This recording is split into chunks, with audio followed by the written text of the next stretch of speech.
Good morning. Good morning. Happy Monday to you all. I am so excited to be here this morning and just wanted to just say thank you so much for joining us. Welcome to Casting the Net Mondays with Coach Rice, where we dive deep into topics that matter the most for your mental health and well being.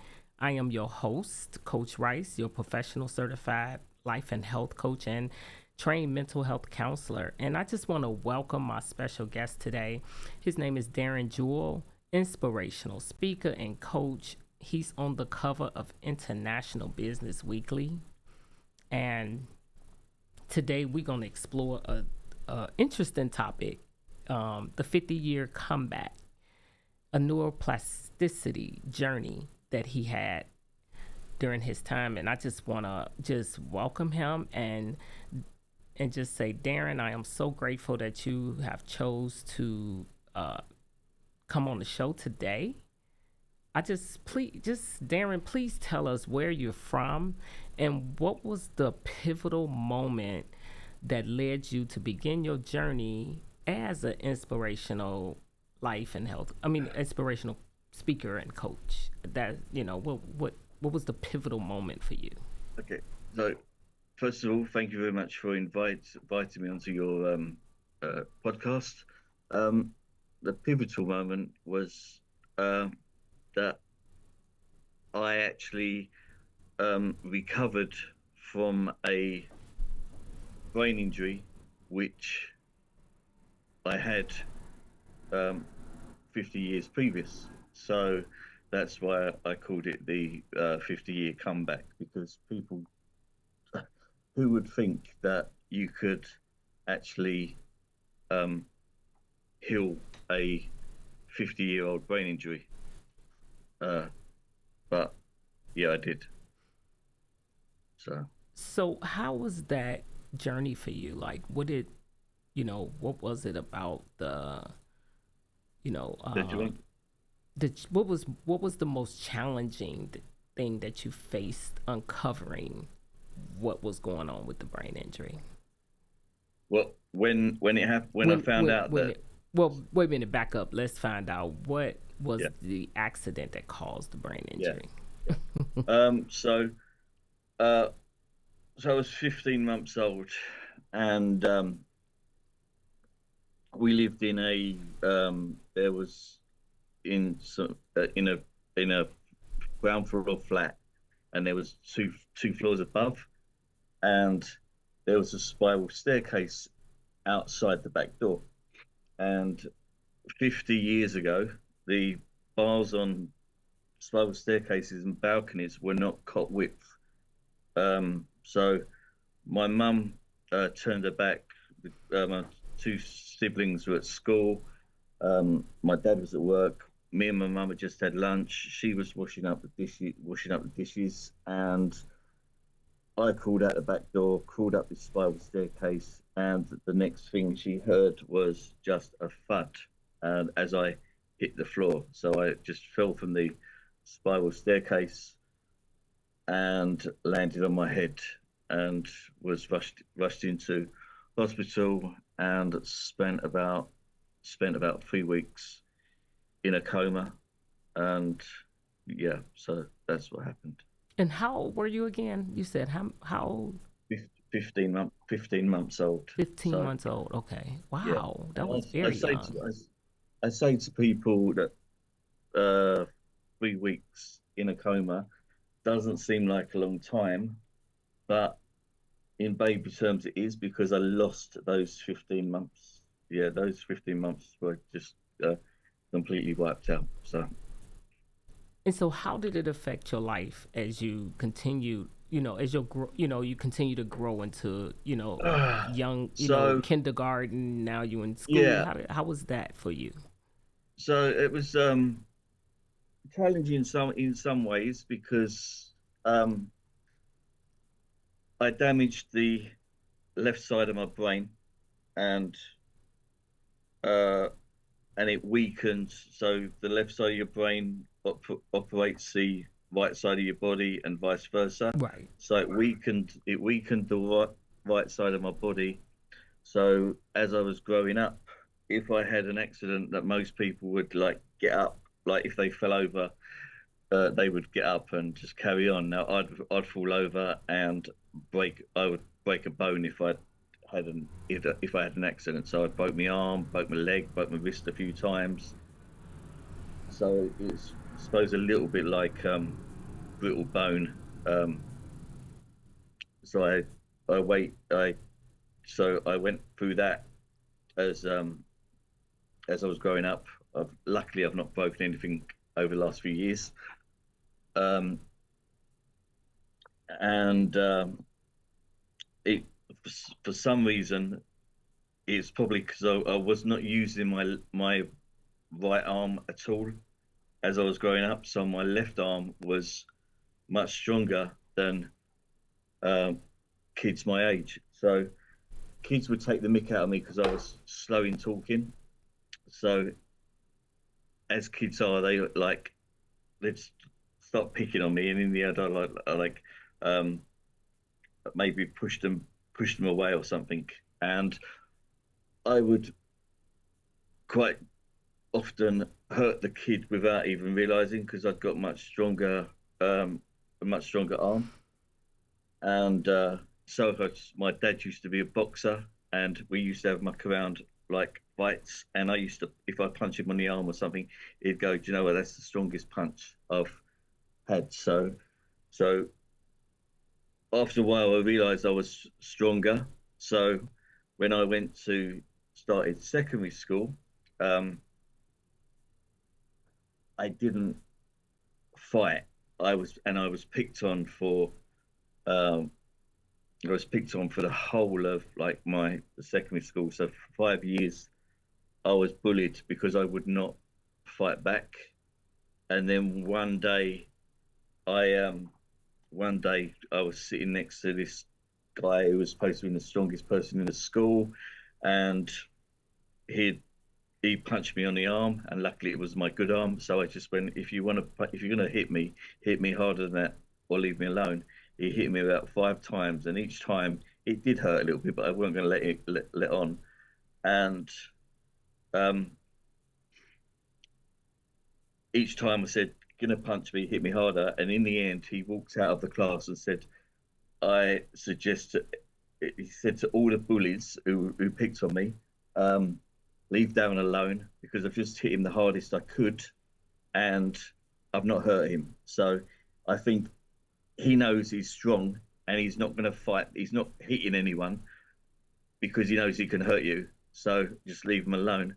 So I call that, I actually call that my Rocky Balboa moment because that's what he said. He said quite a few times in his films, but I hadn't even seen the films at that time by that time. So yeah, so that's what my life was growing up. I was picked on, but I was picked on because I would not fight back.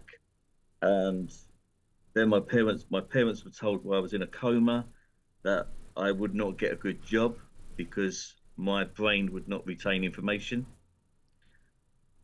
So my grades at school were not great because uh, I was not I was never pushed.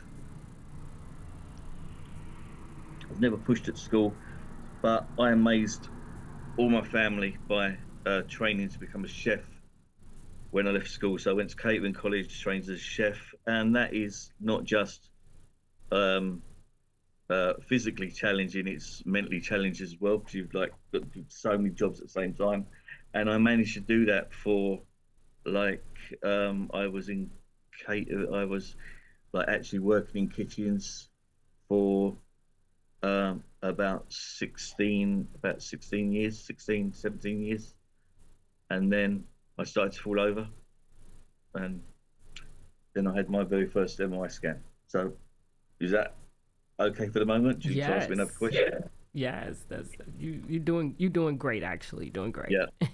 So I don't know if And you want to ask me another question or like before I go into that bit or oh, keep yeah, go ahead. so I started to fall over, and that's when I had my very first MRI scan at the age of 32. I had my very first MRI scan. Do you want me to carry on? Yes. Do you need to ask me? Yeah.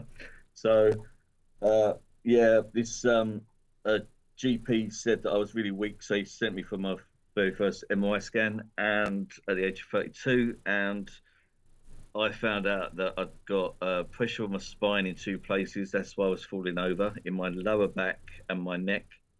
And I think it, I was one of my jobs when I was 26. One of my jobs, I was working in the kitchen after the restaurant had closed, and there was me cleaning the kitchen, a waiter cleaning the restaurant, and a manager at the back cashing up.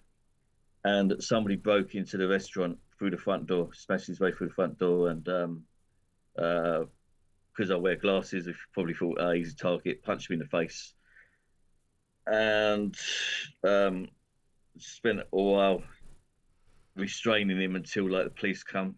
And the following day, I woke up with trapped nerve in my neck, and then, from the age of 26, my issues started. So that's when I had my very first MRI scan, and found out pressure on my spine in two places, and a third of my brain was dead, and that was shocking. But new the a neurologist who I was under, he actually showed me the MRI scan and said, "Don't worry about it because you've coped for 30 years with it. Yeah, This happened when you were a baby, so don't worry about it." But in the back of my mind, I thought, well, later in life, when you get like to like say 40, 50, or like there's chances you I could have had like a minor stroke, and if I had, I was worried that if I had a minor stroke, that would kill another part of my brain. And what, how could I end up? Could I end up like not be able to do nothing? So I was worried about that. And I'd worried about that for like 18 years. That if something happened, I could end up like uh, unable to do anything or even dead. So that's was my biggest concern at the time. Wow. That Yeah. that's a powerful story, and how you've um come so far after so many, obstacles. And so Well, they so they so the people who spoke to my parents said that I would not be able to get a good job because my brain wouldn't retain information.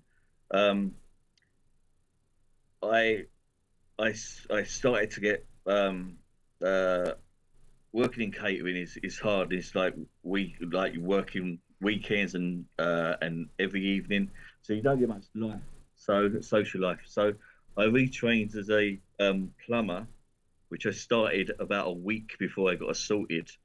So in the end, I completed the course, but I never actually did the job. So they said I wouldn't be able to do anything. I trained as a chef.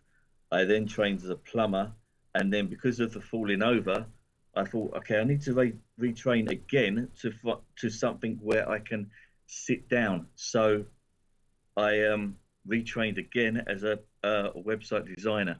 So uh, free skills, and people say to me, "Do you know what? We can do that, even with a," and I hate the word normal, but because I wasn't, but even with a normal brain, they couldn't do the things that I've been able to do. So that was good. I guess we could A say with a nice full compliment. brain, right? Instead of, I don't like the word what normal either, because normal Yeah, can mean so many things, right? But with a full yeah. brain, you're right. You have really trained your. It sounds like you trained your brain in so many different ways to help you I've, I, overcome I've, obstacles. yeah, I've said this before, and because I was as a child, I was like catching um like balls, yeah, with one hand, with my good hand. my right hand was just like down by its side, doing nothing. So my dad is probably the first person who started to like get me to reprogram my brain, um, because he tied my hands together at the wrists. So when my hand went up, when my left hand went up to catch a ball, my right hand would go up at the same time. So that was reprogramming on my brain, but I didn't like continue doing it. So yeah. That's amazing.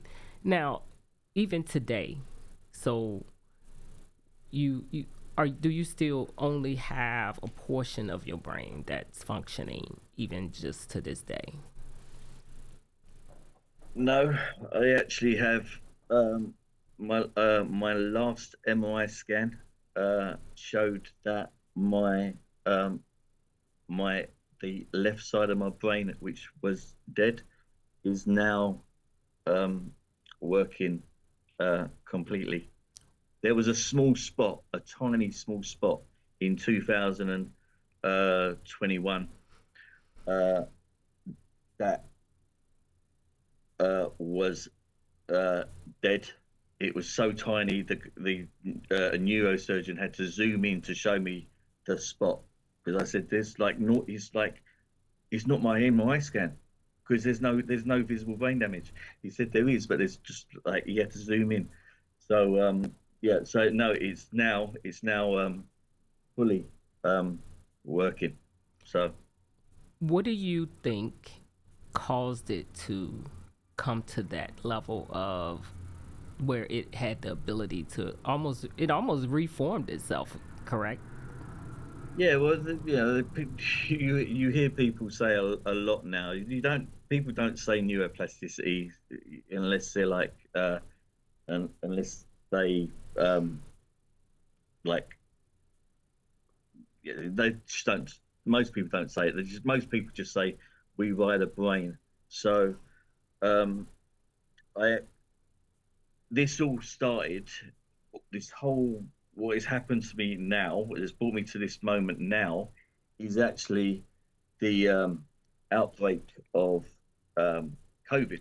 So in March 2020, I was still working in catering because that's what I was. I like I could do that. I could. I was sitting on a till. It was boring, but I was still work. I was still working, and I was talking to more people because as a chef, you only talk to a few people. You don't talk to that many. So I was talking to like about 500 people a day. Some at one point like 1,500 people. Um, so when COVID happened, I got put on furlough and I eventually got made redundant. And I can't stand, there was nowhere to go. Everything was shut. So I can't stand doing nothing. So I enrolled on a course. I completed that, then I enrolled on another course. And in at one point, I had loads and loads of courses going at the same time and on different subjects. So I've also learned a computer programming language. And um, as uh, um, as I've tried to explain the the the qualifications that I'd got before COVID, Mm-hmm. which were all like uh, being a chef, cooking is creative because you've got like a empty plate and then you mix the ingredients together and flavors and textures and stuff, and then the plate looks nice. Same with plumbing, you can go into an empty room and turn that room into a beautiful bathroom. Same with website design. If you haven't got colors, images, text, you might as well not turn on your computer screen. So they are creative, and the creative side of your brain is the right side. So I knew I was uh, a right brain thinker. But then um, when I started to learn some computer programming languages, I was slowly activating the left side of my brain, which is the logical side. So by the time I had my last MRI scan, I had completed about 50 plus online courses in 16 months. 16 months. Some 4 hours, some 50 hours. And yeah, so it was That all that that's through that's in, job learning. that's inspiring because you had obstacles to overcome to get to that point, and you pushed through those obstacles. Yeah. But you're right, people don't use the word neuroplasticity a lot. Let's tell the audience about what that is in layman's terms. I know what it is, but So every time you learn something new, or like, and then you if you repeat the the process. So maybe like so learning a course, even cooking a meal that you've never cooked before. As I was a chef, let's use that. If you challenge yourself to cook a meal that you've never cooked before, every now and then you are creating a new neuro pathway in your brain, and that can only make your brain stronger. And um, so that's what neuroplasticity is. And the neurosurgeon that I saw in so in the top national neurology and neurosurgery in the UK, um, said that in 35 years of him being a neurosurgeon, he's only seen this at this scale 3 times, and I'm number 3. So I left it for like about a year. I didn't do anything for about like I didn't like talk about it for about a year. I was still in shock really, and even now I picture the MRI scan that I last saw, and I think like, how is that possible? Like, but um, so I've now started to talk about it and tell people and say to people what is possible if you try to learn something on a regular basis. And so far, people are just going, "This is you wouldn't think it's possible." So that's my goal now. Is just to. I've been told that I can't work. I can't do a job. My skills that are, the training, the skills that I've got, like like being a chef, I can't do because of the falling over. If I'm sitting down for too long, when I stand up, I fall over. So I need to. I've now decided that to just go out and speak to people, and they're like blown away because who thinks this is possible? Not many. it's amazing how God created us and how he created the body to do amazing things, and I always think about, anything is possible through him. Yeah, It is just so amazing how he carried you through life. And a lot of times coaching or your inspirational speaking, all of that comes from the fact that you've been through what you've been through. yeah. They actually so just so for the people who don't know what neuroplasticity is. So it's about the brain because it's neuro, but then the plasticity bit is because they say that the brain is plastic and it can remold itself. So um, that's where the plasticity bit comes into it. So yeah, so Right. it's amazing. It It's is amazing. amazing because that's why a lot of times they say if you don't use it, you'll lose it. And Exactly. and when we fire up those neurons in our brain, it does Yeah. so many amazing things for us. Yeah. And Mm. so um it's just I love the intricate part of the intricate detail that how God created us to be able to do Yeah. something so amazing like that. Yeah. Yeah. Yeah. And so and I'm so glad that you actually decided to be a coach, because this is an area where it can be so encouraging, for other people. And so if you could, speak to the version of yourself that was going through all of that, broken and bullying and disconnected, and what would you say to the audience to inspire hope and courage for them? That, like, anything, anything is possible. Yeah. Before this, I would say I can't a lot. I can't do that. It's impossible. I can't do that. Now I don't say I can't do that. Yeah. So my so the brain is still okay, but the weakness in my um in my in the right side of my body is still there. But I'm challenging I'm challenging myself now to learn to play the piano. And when you first start to learn to play the piano, you're using your right hand. And so I'm forcing the left side of my brain to work the right side of my body. So that is, again, uh, like making the neuro pathways stronger. And, like, I have said, when I started to learn to play the piano with my teacher, I said to her, I will never play in front of people I don't know.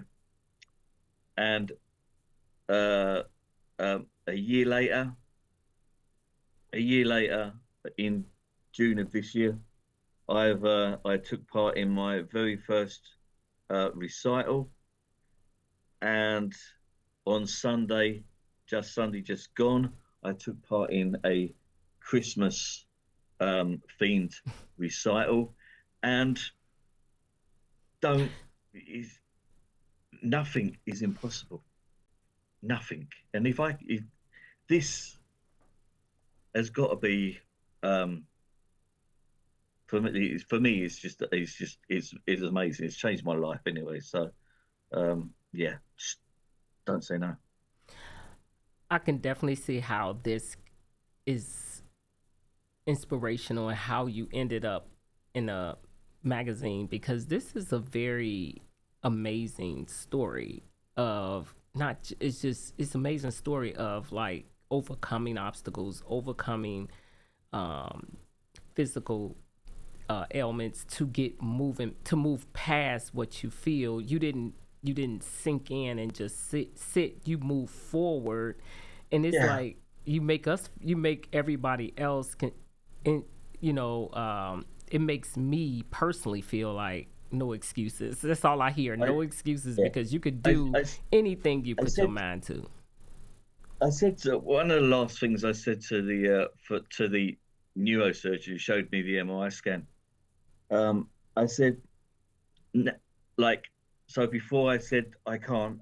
Now I say, in life you get hurdles thrown in front of you all the time.